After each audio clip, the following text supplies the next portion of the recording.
Good evening, members. Welcome to the Finance and Governance Committee on the 24th of, on the 7th, 9th of January 2024. We'll start again.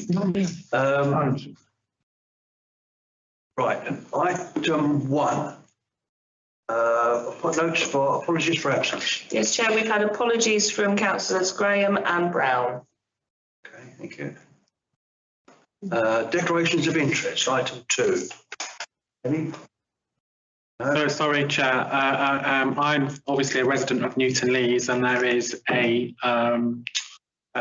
discussion, or there is an item in relation to Newton Lees tonight for 2 bits of land that we have further houses built on.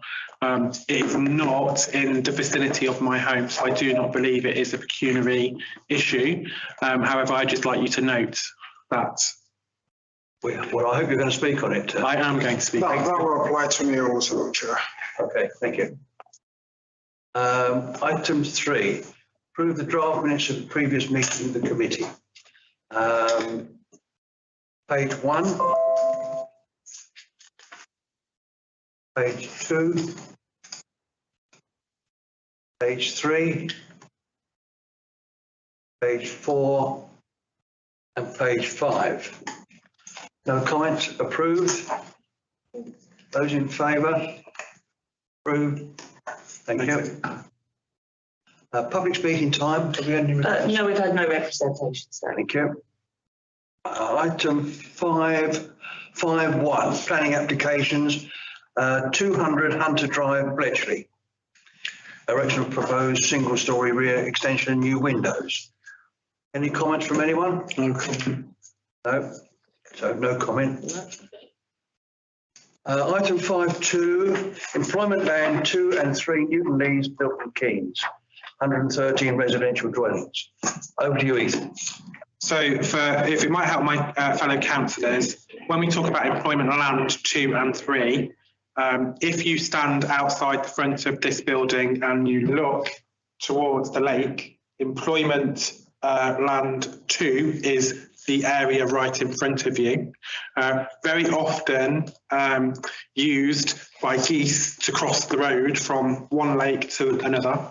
And employment land 3, if you stand at the front door of this building and look directly opposite, you will see the current takeaway van parked in the road. It's the field on the other side of that road and goes all the way up to the landfill wall. I have had a large number of local residents who are not very happy with this development, and they would prefer this site to be left as a green open space. And whilst I kind of agree with them that it's preferable, I am mindful that currently they're called employment land 2 and 3 for a reason, and they are and they can be used for employment use, which could be anything from an office building, a doctor's surgery, retail, mechanics, a warehouse, and I'm really conscious that even if we were able to persuade the planning authority to object against it, is probably that the principle of development for these 2 areas has already been agreed, and it would be, if Taylor Wimpey appealed against it, it would be likely that the principle has already been agreed. So for me, I balance kind of the employment land use and residential use and say that actually it's probably better to be residences, and less conflict will come from residences than will come from employment land use. However, I would prefer it to be a green space like it is now. I think that in terms of the council's view, we need to, I mean, I don't know if you've ever been here during the summer and seen the frankly hundreds of geese that cross the road. We do need to have a serious conversation about how we are going to have some mitigation in place to ensure that the nature, which is the nice bit of kind of Newton Lees, is still here. That, with regards to the planning obligations that the section 106 that they are proposing or has been discussed with Milton Keynes Council, they are having conversations about 31% of the 113 dwellings being affordable housing, contributions towards provision of new public transport and highway schemes, healthcare contributions, library contributions, contributions towards improvement of open space, and contributions towards the future management and maintenance of open space. I would like to tell the council that this site is a windfall site to the developer. It was never planned for them to, when they went for this original planning application in 2005, it was never planned to be more houses. We are talking that they are probably likely to make more from having residences built there than they ever would with for the employment land use. I'm really concerned about improvements that need to be made. And I'm also really conscious that Newton Lees are the people that have to put up with this development. And I'm concerned about money flowing out of Newton Lees and Bletchley and Fenny Stratford to go towards supporting libraries or healthcare services that are not going to be provided in Newton Lees. So I would, if the committee tonight are minded to comment, I think that we need to have some comments about local equipped areas of play. There is nothing here if your child is over 8.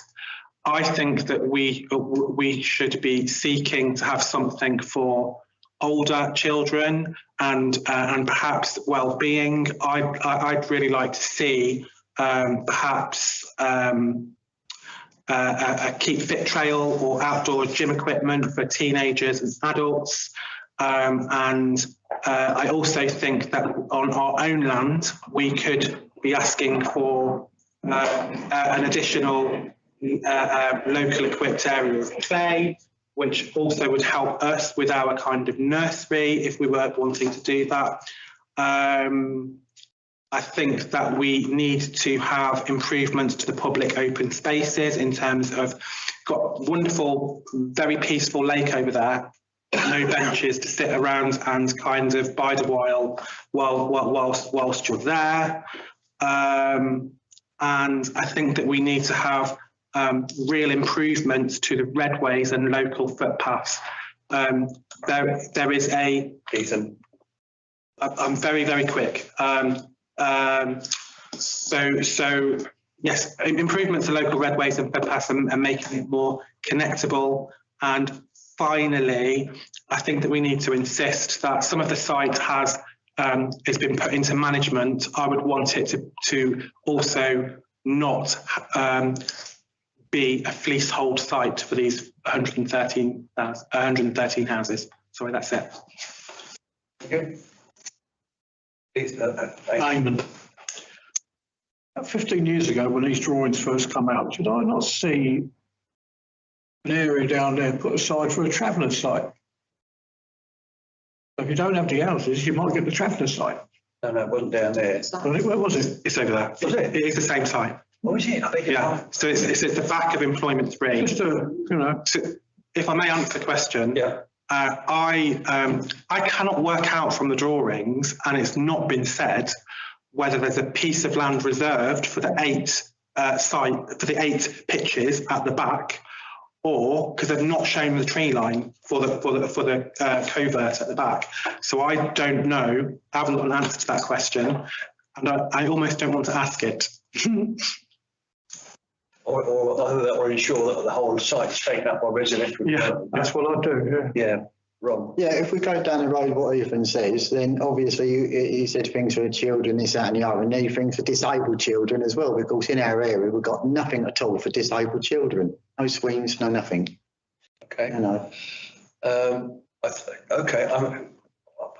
How do we wish to go? Do we wish to support the continued development on residential development as opposed to industrial, but with a substantial amendment to Section 106 agreement.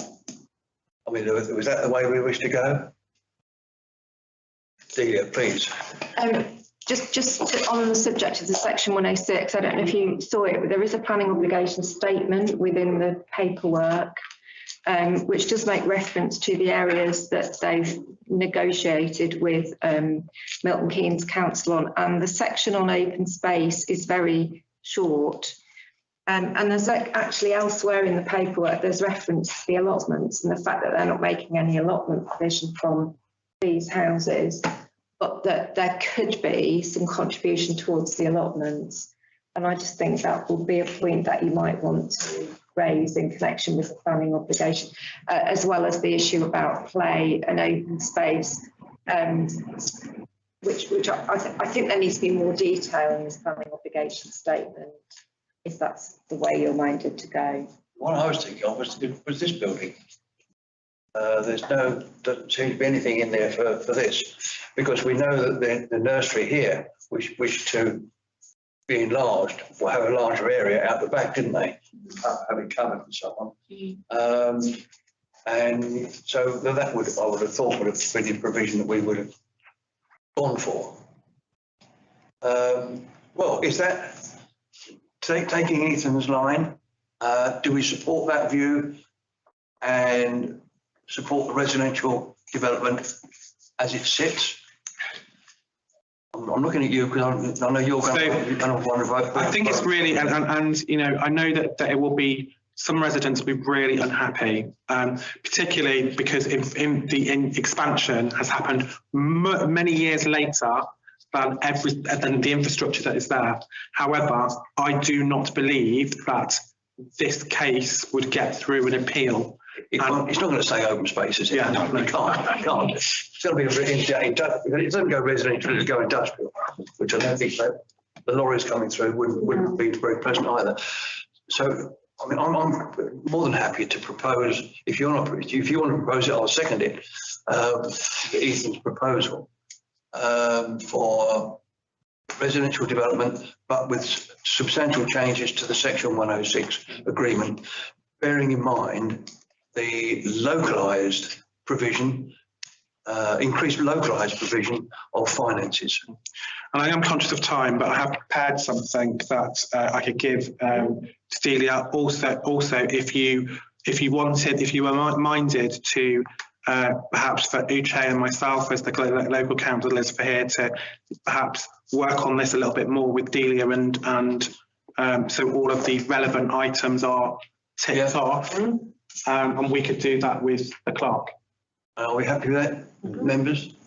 Yes, those in favour? Thank you, Ethan. You're supporting this. Right, so that's 5.2.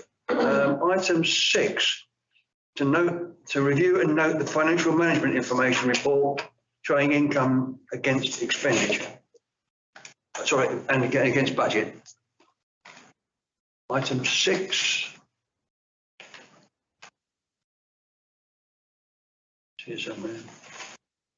Yeah, I'd just like to point out I've got no concerns that income and expenditure is meeting with anticipated forecasts and budget. So, right. Any questions on 6? Okay, thank you. To note, item 7, to review and note cash and investment reconciliations to the 30th of November, page 47 onwards. Anything, Alison? no, nothing to add. To review and note, agreed. Thank you. Item 8, review and note the council's balance sheet as of the 30th of November. Anything else? I've got no comments to add.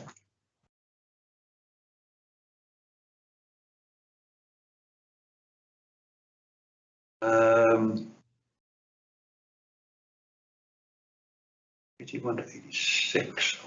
Just trying to catch up. Okay, item 9. Sorry, to note, agreed? Thank you.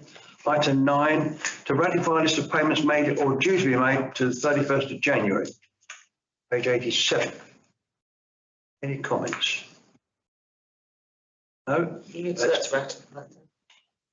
Okay, that's item 9. Now, item 10. Consider the draft budget for 2024-25. Okay, Chair, would you like me to? Yes, please. Obviously, in the last few weeks, several or the previous committee meetings, every committee has had the opportunity to provide information and requirements for the budget. All that information has now been filtered through, so you have the draft budget in front of you. Subsequent to the agenda being published, I've had some feedback from two members of the council, and I suggest some further adjustments. So what I would like members to consider is we, in democratic services, we have a budget for members' allowances. Obviously, all elected members are entitled to claim allowance. Obviously, during the course of this financial, there's only one member who claims an allowance. But with the anticipated elections, there's a good chance that there might be other councillors wishing to claim that allowance. So I'm proposing to increase the budget from 2,000 to 6,000 for the 24-25 year. The next adjustment was,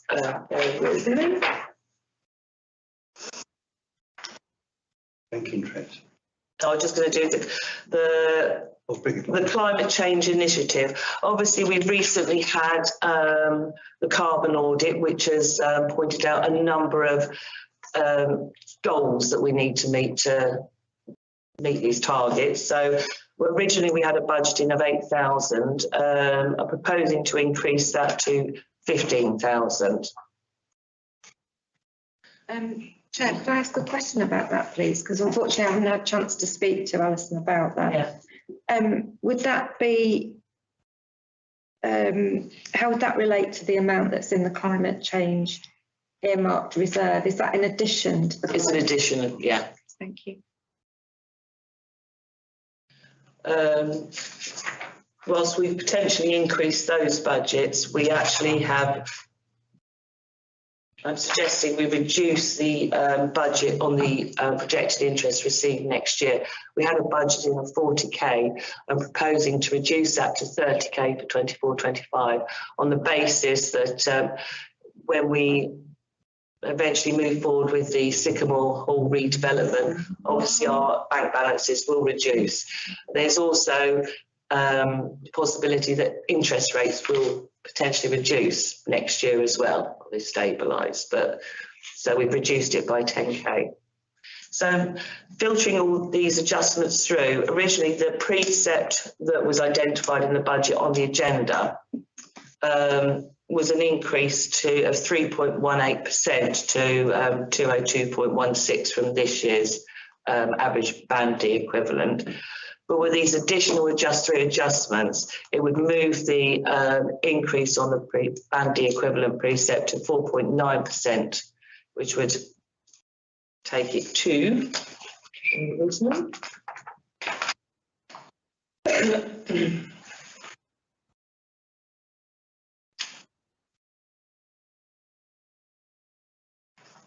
on here.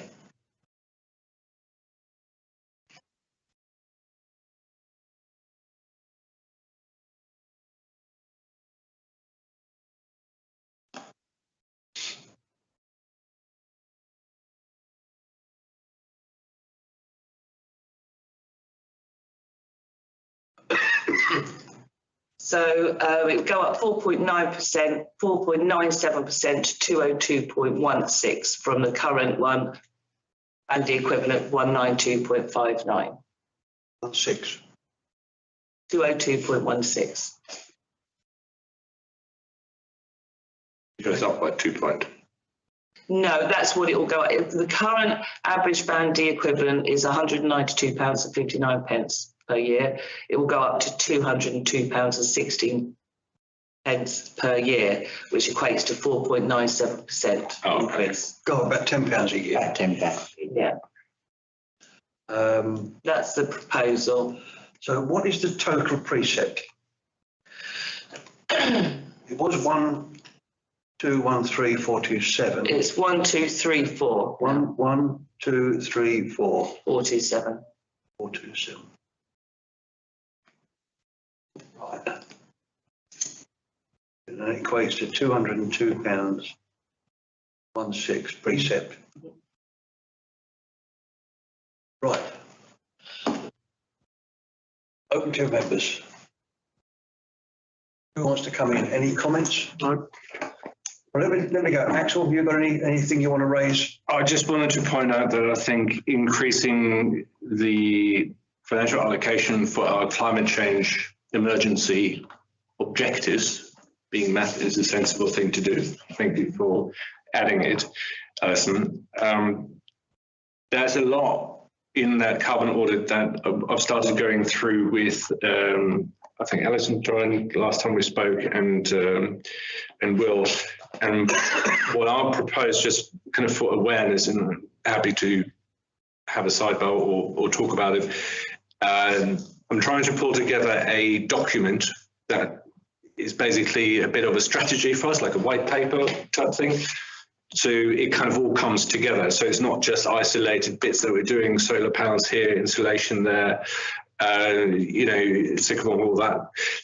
It's coming together under a strategic plan, so it makes sense how it all adds up.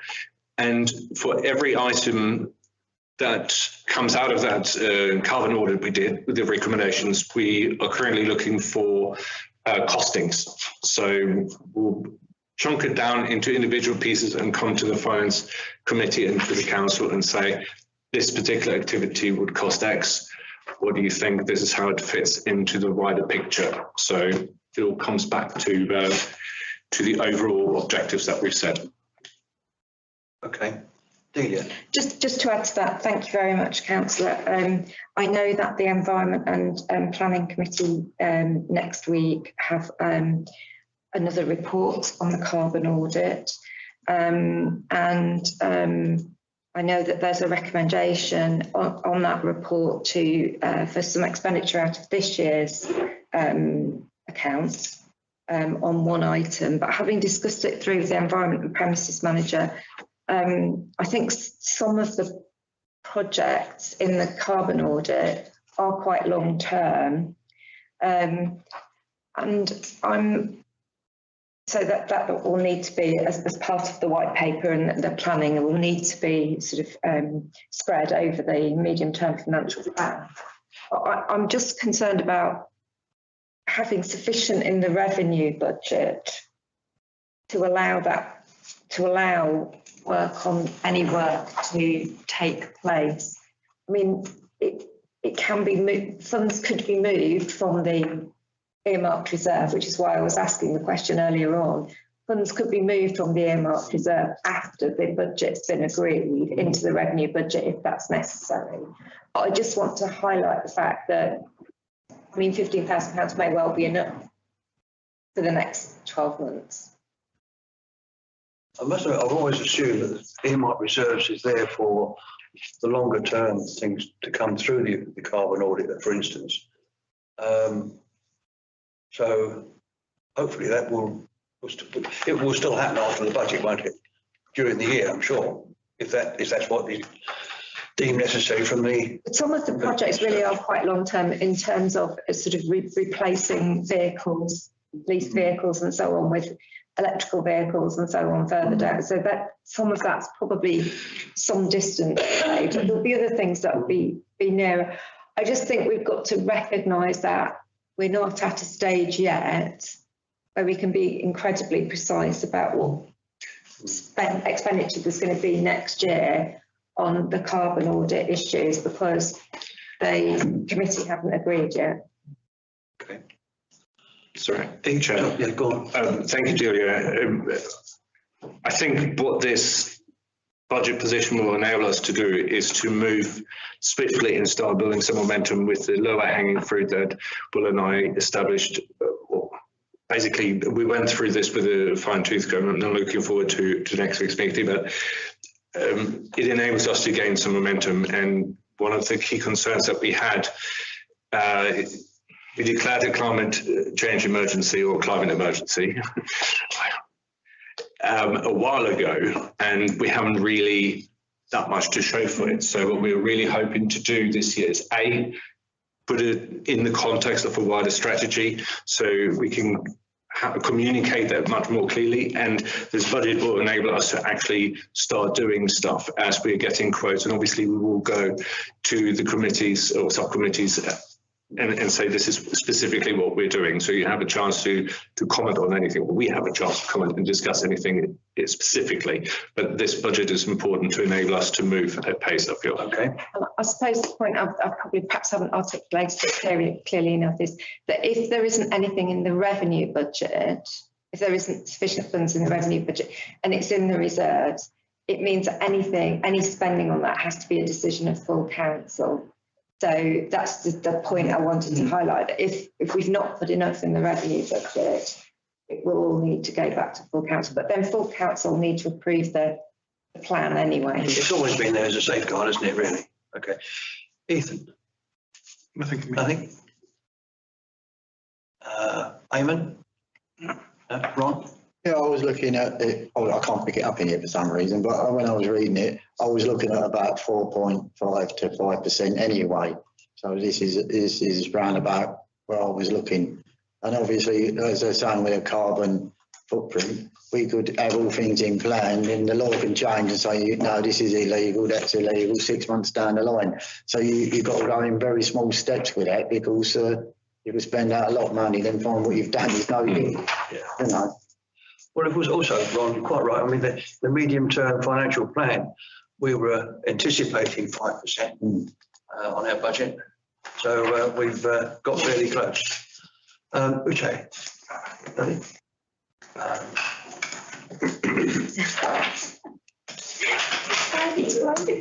Celia. What do you want? Put it written it there somewhere, Celia. No, nothing. Nothing? Right. So take a vote on the budget. This is item 10 we're looking at. So those in favour of the budget as it's presented. We're recommending to full council for approval. Yeah, that's what you mean. With the budget? Yeah. So can we have a conversation about the next item before we do that? Item 11. Yeah. Well, I haven't got to that one yet. That's why I'm sticking on 10. We haven't got to the precept yet.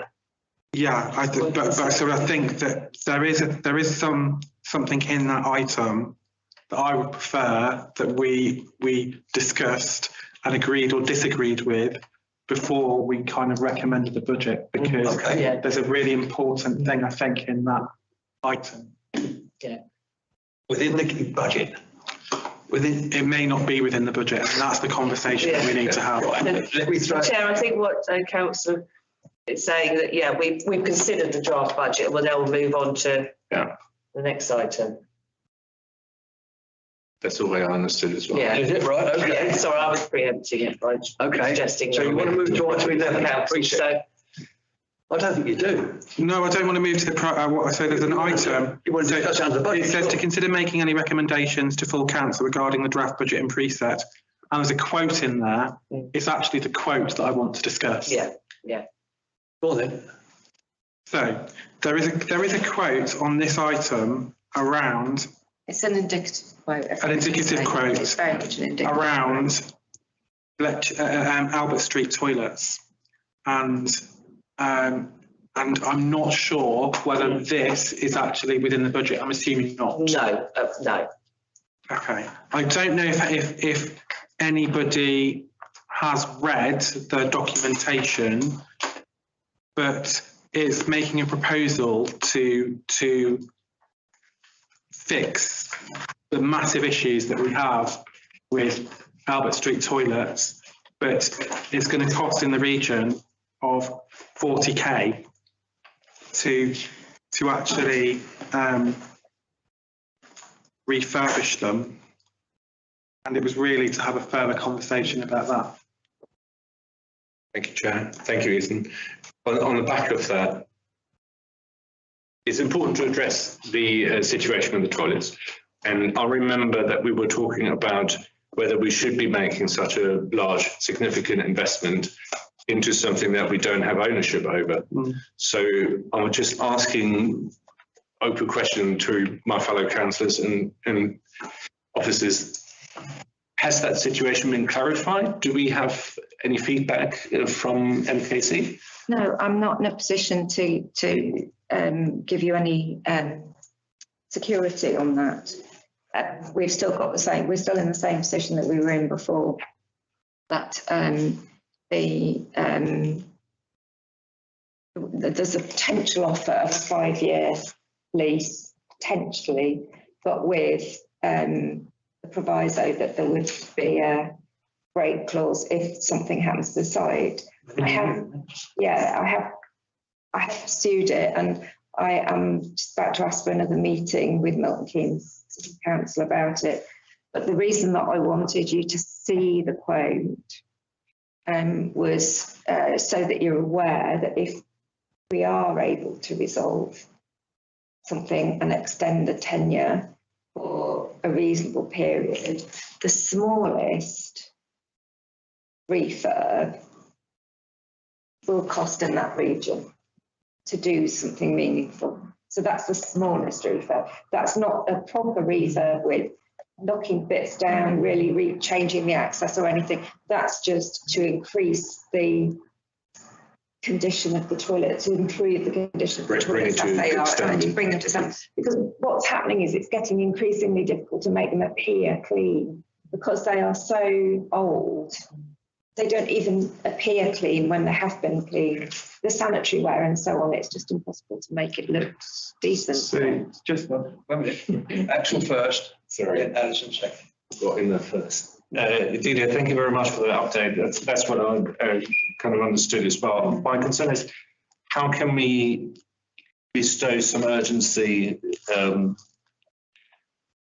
this discussion with MKC? We seem to be trapped and completely beholden to their interests of moving this conversation forward. And this has been going on for a while. And I think our residents are very concerned that this is still kind of hanging in limbo and just saying, oh, MKC need to tell us something. What can we do? How can we support the clerk? I think is what I'm saying, Delia. How can we support you to move that forward with some more urgency? I don't really know. Okay, Alison.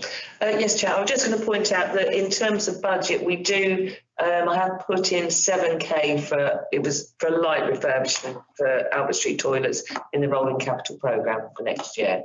Right. But that was in the revenue budget this year, but it's a rolling capital next year. But obviously, that would be a very, very light refurbishment, considering the indicative quote we've got. Yeah, really. Well, I'm all for getting it refurbed and done because obviously you go in there, it does look untidy. It's still fit for purpose. Let's be fair, it's used, hundreds of people use it. But if we can't get no guarantees from Milton Keynes, I don't see we should waste a major amount of money on it because I wouldn't trust Milton Keynes to say, yeah, you got this, you got that. And then suddenly they decide it's got to come down. There's something wrong with it, something, or, you know, and they want something else with it. And we should also be looking at where they're building all around the Blue Health Centre. Maybe we can get a good brand new one put in there for us just to look after.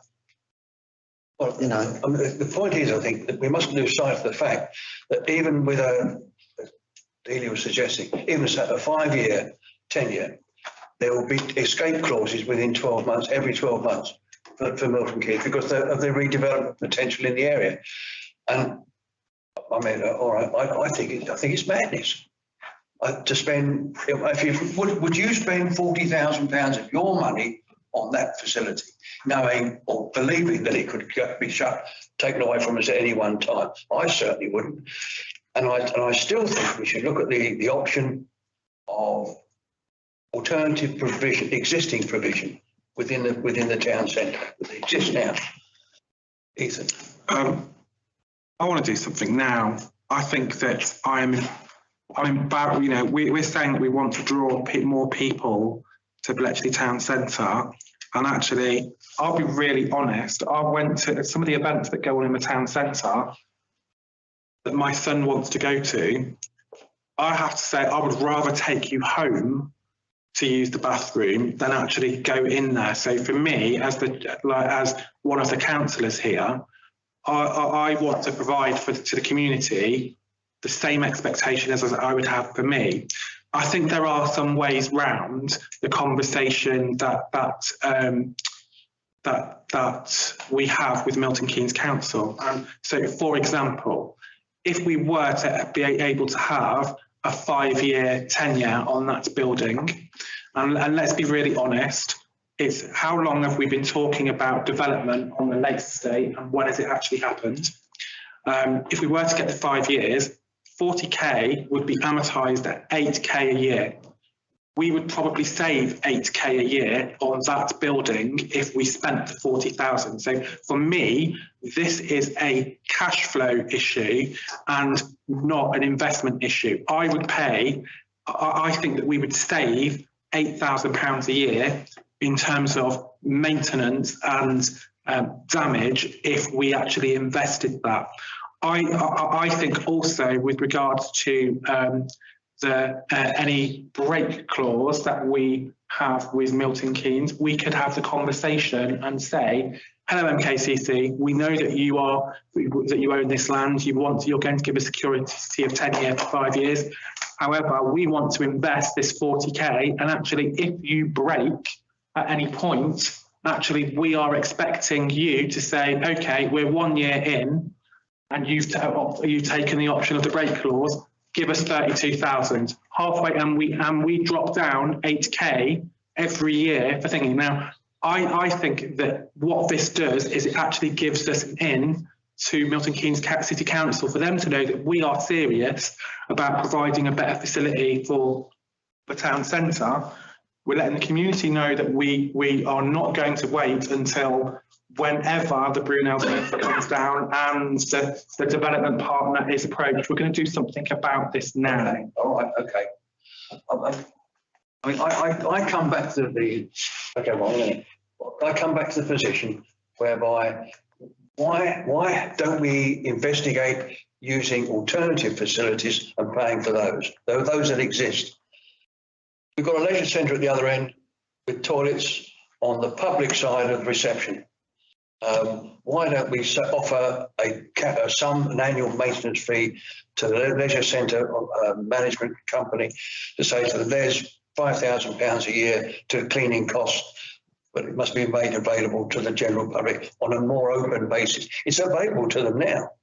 And it merely moves the toilets from one end of Queensway to the other. Still a public visit. Eighth. I'm just going to say, I completely hear you. We can't get people to park their cars in the car park next to Bletchley Leisure Centre and walk. They want it to be closer to the retail offer. I will be really open and honest. I remember very early into my council journey, I said I wanted the toilets closed because I just think that I think at that time I remember us talking about spending 5% of our revenue every year on those toilets, and I thought it was astonishing. When we went out to consultation with local residents from this community, it's been one of the biggest consultations that we've had. We've had more opinions than on anything that we've ever had. And I was actually really heartened by some of the comments that came back on actually just how much independence public toilets give to people, and they don't want community facilities. They don't want to have to ask to use the toilet. They really want those toilets to stay. And so, but they want a public facility provided somewhere else by another means. I mean, I know you know I'm not supporting what you want to do. Because I think it's a total waste of money, and I don't think we've got 40,000 quid to waste, and I think it's awful to think that we could do it, bearing in mind the amount of money we've got to spend on other facilities to bring them up to standard. I mean, when you think about it, every single asset that's been transferred to us has cost us a fortune. Every single one. And this is yet another. And it cost us a lot of money when we took it over because we found out a lot of it was obsolete. And now we're talking about spending another lot of money on bringing it up to a reasonable and acceptable standard. And I think an alternative should be investigated at least. Delia, you wanted to come in, sorry. Yes, I'm hearing both sides of the argument here, and I do understand it, but I think it's important to remember that this is a service and we need to think about it in terms of what service delivery costs per year and the number of people who use the service. And it's, at the moment, it's the thing that we get the most complaints about, apart from the total condition of Queensway and the town centre. I would say that immediately after that, and the parking that's associated with it, the toilets are the thing that cause most people the most concern. I mean, it may be that when we see the revised Brunel Centre development brief, there may be some comfort in that, because I did raise whether or not that could be included, toilets could be included in that, in our submission. And there might be something there. But I've been reflecting on what Councillor Segbrecht said, and the only thing that I can offer to do is go back to Milton Keynes Council and ask them for another discussion about it. I would like to propose that I'm not asking for a decision on the 40k now. I would like to propose that we enter into conversations with Milton Keynes City Council and express our concern about this and repeat the issues that we've spoken to with regards to NKDP and the Brunel Centre brief, and to say actually this isn't the toilets are unacceptable for our local residents. We want to invest to better the facility, but actually you're presenting us with a barrier to doing that over the tenure. And I would like us to have, without agreeing, but to have a conversation about, along the lines of what I've said, of whether there are ways that we can make this work so that, right. Because I don't think at this point, everyone's talking about some kind of replacement happening in 2026. I don't see any kind of building work starting in 2026 at the present time. Axel, then I'm going to pack it in. And Ron still had something. Go on, all right. Well, do you go first? Yeah, go on. Thank you, everybody. I think that's a useful discussion, and I hear the concerns. I agree with you, Keith. Putting money into anything that is high risk, and it's nuts. And I would second Ethan's proposal for supporting Delia in bestowing some urgency to Milton Keynes Council and clarifying that to them that this is a top priority for our constituents. And to pick up on the point that you made, Keith, I think we should also, on the back of that, look at what other alternatives exist in the near term, because I think Ethan's point is really important. It's not just a priority for our residents, it's also something that's been, as far as they're concerned, dragging on for a bit. So I think that's a good compromise for us. So I would say with that amendment, perhaps, I'm happy to second. Yeah, as Ethan was saying, if we're going to spend that money and we get some agreement, if we got that, they've got to get our clause and they use it, and they're prepared to give us our money back, then we can't lose. We've got a brand new toilet for what we want, and then if they want it back, we get our money back. Okay. We've used. So I think that's the road to go down. Right. If they're prepared to agree to it. Because we've got to realise where the toilets are, bus drivers use it. They can't go trotting up Queensway. They don't pay the bus. People use the bus. I agree with you there. Ethan's proposal, Axel's second. Those in favour? Yeah. Those against? We was there on the opening day for them. Hey? You got in the press on the opening day when we opened them all them years ago. Did I? Or didn't you turn up? No, you were there, mate. No, you were there. Together photo. That's right. So that is item 10 completed. Item 11. Right, the recommendation to council for the precept. Alison. What was that after this one? Yeah, sorry, can I just go back to, in terms of budgeting for the toilet? So we just, it's just a conversation we're suggesting, is it? Yeah. We don't want to make a budget for rolling capital, anticipate it? I think that would be a bit too soon. I Yeah, think it's got to come out of it, what we've already got in there. So in other words, it won't have an effect on our precept for next year. Mm. Yeah, that's what I think Ethan is suggesting. Doesn't hurt us. Well, I would love to make a thing, but I think that what I propose is having a conversation. Yeah. okay, Yeah, so there's no actual so we're back to where we implications on the were. budget, okay. For the 202. Yeah, so what I'm asking, Chair, I think what we need to ask as a committee, are we recommending this draft budget in its current form with a precept increase of 4.9% to full council? So the precept that we're recommending to full council is £202.16. Yeah. At 4.997% increase. That's the recommendation. Seconder? Those in favour? That's unanimous. Thank you. Finishes tonight. Are you closing the session? Yes. I was bracing myself for the thing which didn't come up, which is